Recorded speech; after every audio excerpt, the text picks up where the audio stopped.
ಮಂಡ್ಯದಲ್ಲಿ ಸುಮಲತಾಗೆ ಬಿಜೆಪಿ ಬೆಂಬಲವನ್ನ ನೀಡುತ್ತಾ ಇಂದು ಸಂಜೆ ಯಡಿಯೂರಪ್ಪ ಎಸ್ಎಂ ಕೃಷ್ಣ ಮಾತುಕತೆಯನ್ನ ನಡೆಸಲಿದ್ದಾರೆ. ಮೈತ್ರಿ ಅಭ್ಯರ್ಥಿ ಸೋಲಿಸುವ ಬಗ್ಗೆ ಸಂಜೆ 5 ಗಂಟೆಗೆ ಸಭೆಯನ್ನ ನಡೆಸಲಿದ್ದಾರೆ. ಬಿಎಸ್ವೈ ಮತ್ತು ಮಾಜಿ ಸಿಎಂ ಆಗಿರುವಂತಹ ಎಸ್ಎಂ ಕೃಷ್ಣ, ಮಾಜಿ ಸಿಎಂ ಯಡಿಯೂರಪ್ಪ, ಮಾಜಿ ಸಿಎಂ ಎಸ್ಎಂ ಕೃಷ್ಣ ಇವತ್ತು ಒಟ್ಟಿಗೆ ಸೇರಿ ಸಭೆಯನ್ನ ನಡೆಸಲಿರುವಂತದ್ದು. ಮೈತ್ರಿ ಅಭ್ಯರ್ಥಿ ಸೋಲಿಸುವ ಬಗ್ಗೆ ಸಂಜೆ 5 ಗಂಟೆಗೆ ಸಭೆಯನ್ನ ನಡೆಸಲಿದ್ದಾರೆ. ಒಕ್ಕಲಿಗ ಕ್ಷೇತ್ರಗಳಲ್ಲಿ ಎಸ್ಎಂ ಕೃಷ್ಣ ಪ್ರಚಾರಕ್ಕೆ ಆಹ್ವಾನವನ್ನ ನೀಡಲಿದ್ದಾರೆ. ಮಂಡ್ಯ, ಹಾಸನದಲ್ಲಿ ಪ್ರಚಾರಕ್ಕೆ ಆಹ್ವಾನಿಸಲಿದ್ದಾರೆ ಬಿಜೆಪಿಯ ರಾಜ್ಯಾಧ್ಯಕ್ಷ ಬಿಎಸ್ ಯಡಿಯೂರಪ್ಪ.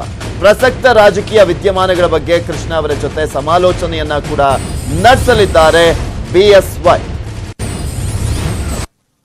ಇಲ್ಲಿ ಪ್ರಮುಖವಾಗಿ ಯಡಿಯೂರಪ್ಪನವರು ಇವತ್ತು ಮಾಜಿ ಸಿಎಂ ಆಗಿರುವಂತಹ ಎಸ್ಎಂ ಕೃಷ್ಣ ಅವರನ್ನ ಭೇಟಿಯಾಗಲಿದ್ದಾರೆ. ಭೇಟಿಯ ಸಂದರ್ಭದಲ್ಲಿ ಸುಮಲತಾ ಅಂಬರೀಶ್ ಅವರಿಗೆ ಬೆಂಬಲವನ್ನ ನೀಡಬೇಕಾ ಅಥವಾ ಬಿಜೆಪಿ ಅಭ್ಯರ್ಥಿಯನ್ನ ಹಾಕಬೇಕಾ, ಮತ್ತೊಂದ್ ಕಡೆ ಒಕ್ಕಲಿಗ ಪ್ರಾಬಲ್ಯ ಇರುವಂತಹ ಕ್ಷೇತ್ರಗಳಲ್ಲಿ ಪ್ರಚಾರವನ್ನ ಮಾಡಿಸುವಂತಹ ಸಾಧ್ಯತೆ ಇರುವಂತದ್ದು. ಸೊ ಹೀಗಾಗಿ ಅವರನ್ನ ಆಹ್ವಾನಿಸಲಿದ್ದಾರೆ. ಪ್ರಮುಖವಾಗಿ ಹಾಸನ ಕ್ಷೇತ್ರ ಆಗಿರ್ಬೋದು, ಮಂಡ್ಯ ಕ್ಷೇತ್ರ, ಚಿಕ್ಕಬಳ್ಳಾಪುರ, ಇಲ್ಲೆಲ್ಲ ಪ್ರಚಾರವನ್ನ ಮಾಡಿಸುವಂತ ಸಾಧ್ಯತೆ ಇದೆ.